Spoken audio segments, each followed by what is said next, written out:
আজকে আমার রব এত রেগে আছে, আজকের মতো এত রাগ আগে কখনো করেনি, আজকের মতো এত রাগ আর কোনোদিনও আল্লাহ করবে না। ইন্নাহু কদ কানাত লি দাওয়াতুন দাআউতুহা আলা কওমি, আল্লাহ আমাকে স্পেশাল একটা দোয়া দিয়েছিলেন, আমি এই দোয়াটা জাতির বিরুদ্ধে করেছিলাম, একটা স্পেশাল দোয়া দিস। আমি কি করছি জানো? আমি দোয়া করছি, দোয়া করার পরে আল্লাহ পুরা দুনিয়ার যা আছে সব ডুবাই দিস। আল্লামা কাসতালানী রহমতুল্লাহ আলাই বুখারীর টিকার মধ্যে লেখছে, টিকা বাংলা যারা বুঝেন কি বলেন তো, টিকা, আর আরবি হলো হাসিয়া, ওখানে লেখছে ইয়া দাওয়াতুল্লাতী গারিকা বিহা আহলুল আরদ, এটা সেই দোয়া যেই দোয়ার কারণে পুরা দুনিয়ার সবাই ডুবে গিয়েছে, শুধু কয়েকজন ইমানদার ছাড়া, আর সব ডুবে গেছে। নূহ নবী বলবে, আল্লাহ যদি আজকে আমারে বলে আপনার একটা দোয়া দিলাম স্পেশাল, আপনি আমার বান্দাদের পক্ষে না কইরা এদেরকে যেন ডুবাইয়া দিই, এরকম দোয়াটা আপনি কেন করলেন? আল্লাহ যদি বলে ফেলে আমি আজকে কি করব? সব ওলামায়ে কেরাম একমত, নূহ নবী কোনো অন্যায় করেননি, ওনারে দোয়া করার অধিকার আল্লাহ দিছে, উনি যেইভাবে মন চায় করবে, উনি পক্ষে করবো আর বিপক্ষে এটা ওনার ইচ্ছা। কিন্তু নূহ নবীর টেনশন হবে যে আল্লাহ যদি বলে আপনি আমার বান্দাদেরকে ধ্বংস করার দোয়াটা কেন করলেন? তাহলে দেখেন, অপরাধ না এটারে অপরাধ মনে করতেছে, আর আমগত ক্যালকুলেটরও ধরবে না অপরাধ।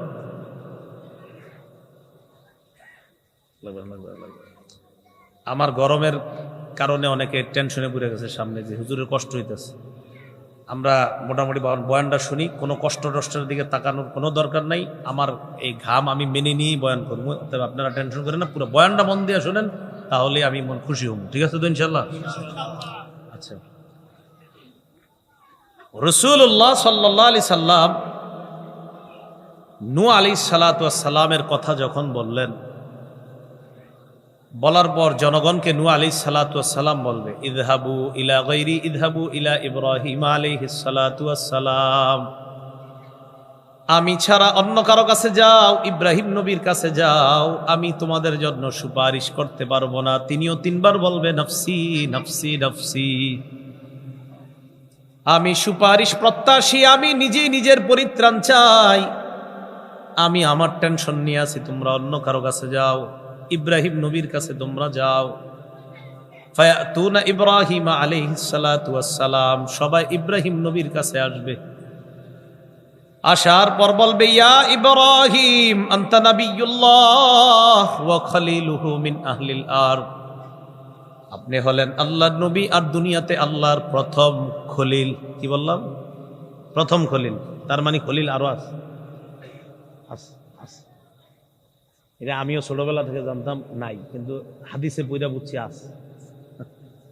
ছোটবেলা থেকে এরকম অনেক কিছু আমরা জানি যে আসলে মনে করি না, কিন্তু পড়াশোনা করার পরে দেখি না। কিন্তু ঝামেলা হইলো এটাই আপনার ঘরে কইতেছে না মাইকে কেউ, আমার আবার আরেক অভ্যাস, আমি যেটা সত্য এটা ভুলে যাবো চাই, এতে আমার কি হবে না হবে আমি জানি।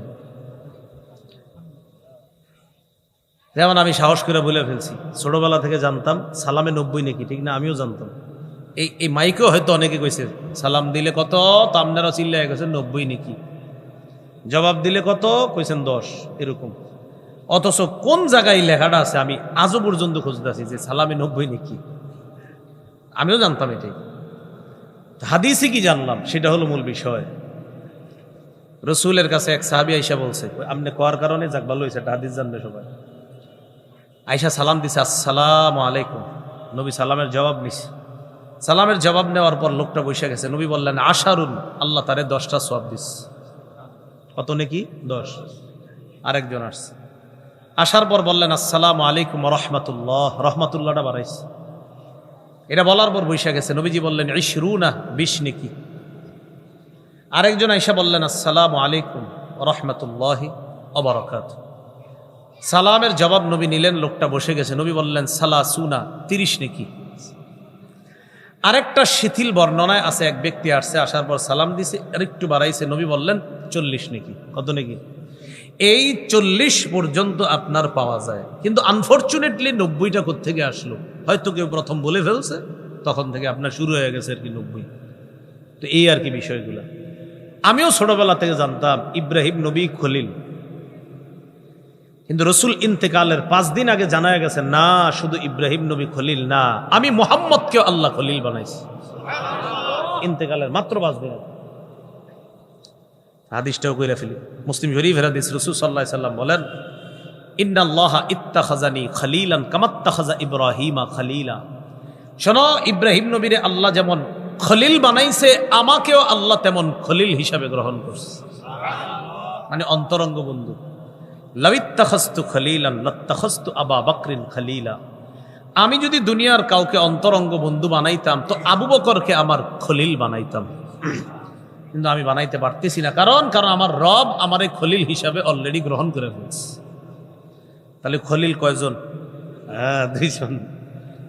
ইব্রাহিম নবী খলিলুল্লাহ, আমাদের নবী খলিলুল্লাহ, আবার হাবিবুল্লাহ। সুবহানাল্লাহ। মনে থাকবে নি? আল্লাহ মনে রাখার তৌফিক দান করেন। কিন্তু আবার 10 দিন পরে এটাই করবেন, জিগাই এটা বলবেন না। এজন্য আমরা মাহফিলে যেখানে যাব, কোনো নতুন বিষয় যদি যেটা জানি, বিশুদ্ধ কোনো বিষয়, এটা আমরা আরেকজনের কাছে প্রচার করে দিব ইনশাআল্লাহ। তো উনি বলার কারণে আপনারা কিন্তু একটা হাদিস জেনে ফেলছেন, এজন্য উনিও ভালো কাজ করছে। ইব্রাহিম নবীর কাছে সবাই গেছে, যাওয়ার পর কয়, আপনি আল্লাহর নবী আর দুনিয়ার মানুষের মধ্যে প্রথম খলিল। এই জন্য আমি প্রথম বলছি, কারণ আমগো নবী তো 5 দিন, ইন্তেকালের 5 দিন আগে বলছে, ইব্রাহিম নবী যেমন খলিল, আমিও খলিল। ইব্রাহিম নবীরে বলবে, আলা তারা ইলা মা নাহনু ফীহি ইশফা লানা ইলা রাব্বিকা। আমরা কি বিপদের মধ্যে আছি, আপনি কি দেখেন না?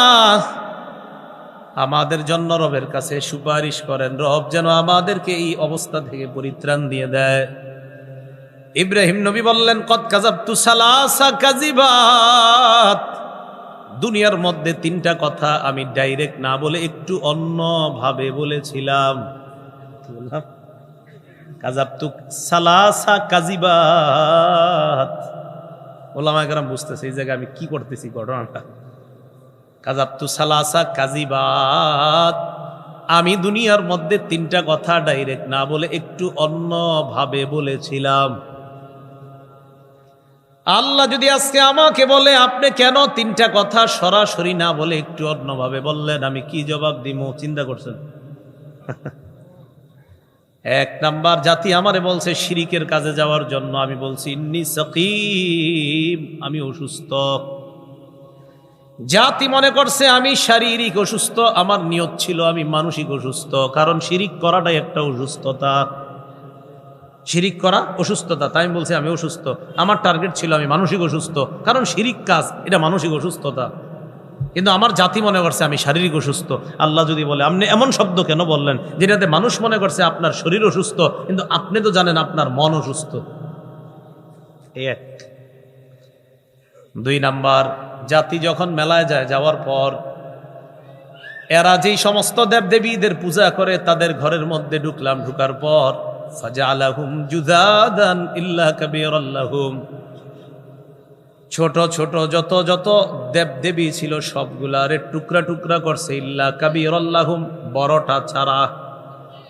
লাআল্লাহুম ইলাইহি ইয়ারজিউন, যেন সবাই আয়েশা বড়টার কাছে যায়, যাওয়ার পর যেন বলে, ও বড় মিয়া, ও বড় খোদা, ছোট খোদাগুলার এই অবস্থা কেন হইল? জনগণ আসছে, আসার পর ঘরের মধ্যে ঢুকছে, ঢুকার পর সবাই যখন দেখে তাদের খোদাগুলা টুকরা টুকরা, জনগণ বলা বলি করতে লাগলো, মান ফাআলা হাদা বিআলিহাতিনা ইন্নাহু লামিনাজ জালিমিন। আমগো খোদাদের সাথে এমন কাজ কে করছে? যে করছে সে হলো জালেম। নাউজুবিল্লাহ বলেন। যে করছে সে হলো কি? আচ্ছা, জুলুম প্রতিহত করা কি জুলুম? বুঝছেন কথাটা? জুলুম প্রতিহত করা কি জুলুম? আমি ওনার উপরে জুলুম করতেছি, কারণ আপনারা আমারে এখান থেকে ফিরাইছেন, এটাকে আপনারা জুলুম করছেন না ইনসাফ? তাহলে জুলুম প্রতিহত করার নাম কি জুলুম না ইনসাফ? শিরিক করা হলো জুলুম। ইব্রাহিম নবী ওই জুলুমরে প্রতিহত করছে, এটার নাম জুলুম হয় কেমনি? এটার নাম ইনসাফ। হেরা কয় জুলুম।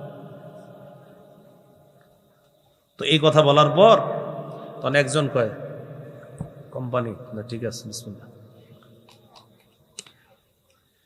একজন কয়, এরা বলা বলি করতে লাগলো, সামি'না ফাতান ইয়াযকুরুহুম ইউকালু লাহু ইব্রাহিম। আমরা একটা ছেলে ইব্রাহিম নাম যুবক, তারে এই সমস্ত দেবদেবীদের ব্যাপারে সমালোচনা করতে শুনছি, এরে সন্দেহ হয় আমরা। তার নাম ইব্রাহিম। ক্বালু ফাতু বিহি আলা আয়ুনিন নাসি লাআল্লাহুম ইয়াশহাদুন। সবার সামনে আনো, জেরা করা হবে, সবাই যেন সাক্ষী থাকে, ভবিষ্যতে এই অপরাধ যেন কেউ করতে না পারে, দৃষ্টান্তমূলক শাস্তি দেওয়া হবে তাকে। আনো। ইব্রাহিম নবীরে ডাকছে। ডাকার পর তারা প্রশ্ন করছে, মান ফাআলা হাযা বিআলিহাতিনা ইয়া ইব্রাহিম। ইব্রাহিম, এই খোদাগুলার সাথে এমন আচরণ কে করছে? ইব্রাহিম নবী জবাব দিলেন, ক্বালা বাল ফাআলাহু কাবীরুহুম হাযা, বাল ফাআলাহু কাবীরুহুম হাযা। তাদের দেখেন কি কয়, তাদের এই বড়টা করছে, কয় তাদের এই বড়টা করছে ইব্রাহিম নবী। কয় কারা করছে? ইব্রাহিম নবী কয় তাদের এই বড়টা করছে। ইব্রাহিমের উদ্দেশ্য আমি, এরা বুঝছে ওইটা, বুঝে নেই, মানে উনি তো সত্য কথাই বলছে যে আমি, এমনভাবে বলছে যে সত্য কথার কারণে এরা বুঝছে ওইটা, আবার ওনারে যেন কিছু না বলে। আর কালাম শাস্ত্রে, অলঙ্কার শাস্ত্রে, বালাগাত শাস্ত্রে এটা জায়েজ আছে, এই কথা এইভাবে বলা এটা জায়েজ আছে।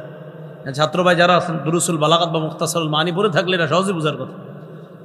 তো ইব্রাহিম নবী বললেন কাবীরুহুম হাযা, তাদের এই বড়টা। এরা বুঝছে কি এই বড়টা, ও এটা। ইব্রাহিম নবী বুঝাইছে না এটা। আল্লাহ যদি আজকে আমারে বলে আপনি এমন কথা কেন বললেন যেটাতে হেরা বুঝছে আরেকটা, আপনি বুঝাইছেন নিজেরে, আমি কি জবাব দিব? দেখছেন নি, কোনো অপরাধ না, কিন্তু মনে করবে এটা অপরাধ। 3 নাম্বার, উনি ওনার বিবিরে নিয়ে রওনা করছে মিশরের উপর দিয়ে। রওনা করার সময় মিশরের বাদশা তৎকালীন, তার নাম সিনান ইবনে ইলওয়ান বাদশার নাম। এই বাদশার চরিত্র খারাপ। কোনো রমণী মিশরে প্রবেশ করলে তার কানে সংবাদ গেলে তার সাথে সে অপকর্ম করার অভিপ্রায়, মনের কুপ্রবৃত্তি মিটানোর জন্য সে ইচ্ছা প্রকাশ করত, দিল থেকে আওয়াজ দিয়ে বলেন নাউজুবিল্লাহ। কানে গেছে, একটা মেয়ে আমাদের এলাকায় নতুন আসছে, তাই নাকি, নিয়ে আসো দেখি, নাউজুবিল্লাহ। ইব্রাহিম নবী বললেন, তুমি যখন বাচ্চার সামনে যাবা, বিবিরে শিখাই দিলেন, তুমি বলবা তুমি আমার বোন হও, বউ হও এটা বলবা না, বলবা বোন লাগো, বোন, বিবি হও এটা বললো না। ইব্রাহিম নবীর উদ্দেশ্য হলো তুমি আদমের মেয়ে, আমি আদমের ছেলে, সেই হিসাবে ভাই বোন। লম্পটের দুশ্চরিত্র থেকে বাঁচার জন্য এতটুকু কথা বলা, এটা অবশ্যই ইসলাম সমর্থন করে, কারণ তার দুশ্চরিত্র থেকে তখন তার স্ত্রী যদি বাঁচা যায়, কারণ ডাকাতরাও ভাই বোনের সম্পর্ক শুনলে মনে একটু মায়া যাবে, তাই শিখাই দিয়েছে বউ না বইলা বলবা বোন। তো ইব্রাহিম আলাইহিস সালাতু ওয়াস সালাম টার্গেট ছিল কি, তুমি আদমের মেয়ে, আমি আদমের ছেলে, সেই হিসাবে আমরা ভাই বোন, কিছুক্ষণ এই পরিচয় দিলে কোনো সমস্যা নাই। আল্লাহ যদি বলে আপনার কাছে সমস্যা নাই, কিন্তু আপনি এমন কথা কেন বললেন, আমি কি জবাব দিব? নাফসি নাফসি নাফসি, আমি এই 3 টেনশন নিয়ে আছি, তোমরা অন্য কারো কাছে যাও, আমি সুপারিশ করতে পারবো না। ইযহাবু ইলা গায়রি, ইযহাবু ইলা মূসা আলাইহিস সালাতু ওয়াস সালাম, আমি ছাড়া অন্য কারো কাছে যাও, মূসা নবীর কাছে যাও। ফায়াতুনা মূসা, সবাই মূসা নবীর কাছে আসবে, আসার পর বলবে আনতা রাসূলুল্লাহ ওয়া ফাদ্দালাকাল্লাহু বিরিসালাতি ওয়া বিকালামিহি আলান নাস। এ মূসা, আপনি হলেন আল্লাহর রাসূল, রেসালাত, আর আল্লাহ আপনার সাথে কথা বলতেন, পাহাড়ের উপরে আপনি দাঁড়াইতেন, আল্লাহ কথা বলতেন। এই নিয়ামত আল্লাহ আপনাকে দেওয়ার মাধ্যমে, এই 2টি কারণে আপনার জামানায় যত মানুষ আছে সবার উপর আল্লাহ আপনাকে শ্রেষ্ঠত্ব দান করছে। কি বলছি? আপনার জামানায় যত মানুষ, এটা বলছি। সামগ্রিকভাবে সব মানুষের চেয়ে শ্রেষ্ঠ হলেন মুহাম্মদ সাল্লাল্লাহু আলাইহি সাল্লাম। বলেন সামগ্রিকভাবে, কিভাবে? সামগ্রিকভাবে, একদম সারা পৃথিবীতে। মূসা নবী বলবেন কি চাও? জনগণ বলবে আলা তারা ইলা মা নাহনু ফিহি, বিপদের মধ্যে আছি, দেখেন না। ইশফা লানা ইলা রাব্বিকা, রবের কাছে সুপারিশ করেন যেন তিনি আমাদেরকে পরিত্রাণ দিয়ে দেয়।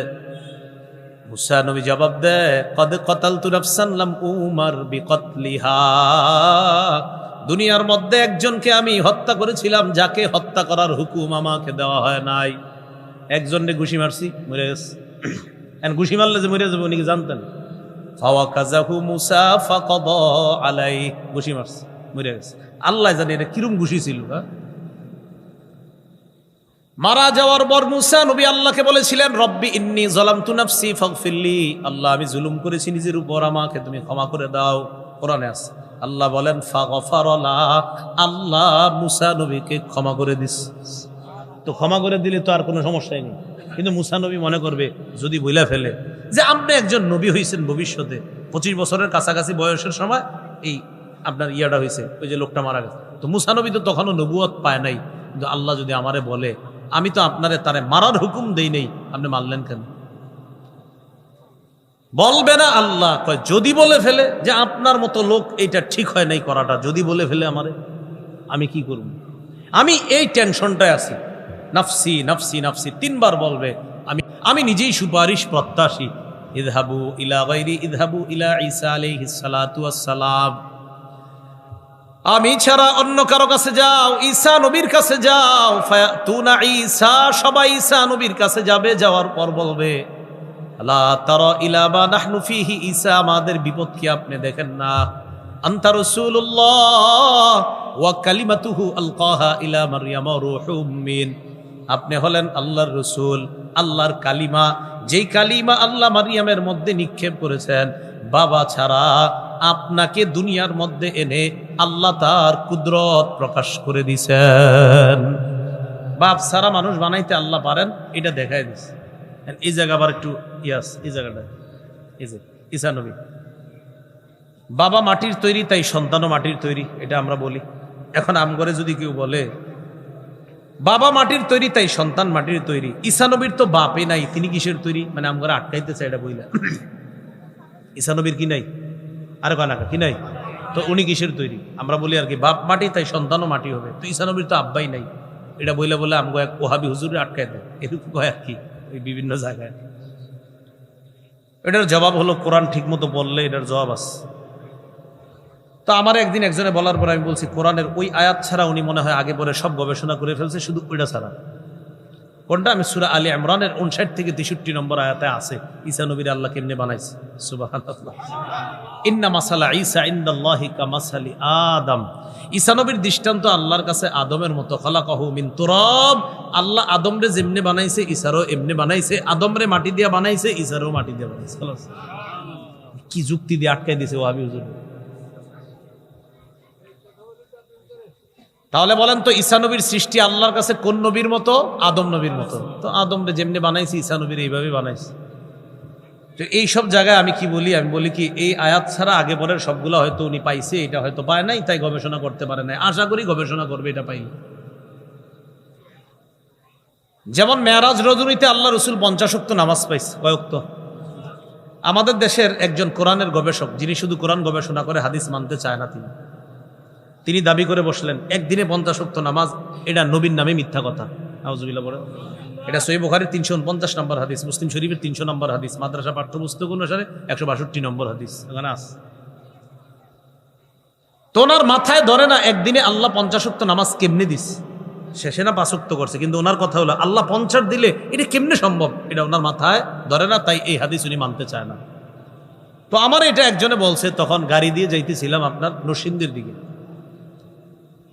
বলার সাথে সাথে আমি বললাম উনি মনে হয় কোরআনের একটা আয়াত পর্যন্ত এখনো আসে নাই, এই জন্য এগুলো বলতে থাকবে না আসা পর্যন্ত। আমি বললাম কয় কোনটা? আমি কই কোরআন আসেনি আপনার পকেটে? কয় আস। তো খুলেন, তো মোবাইল খুলছে।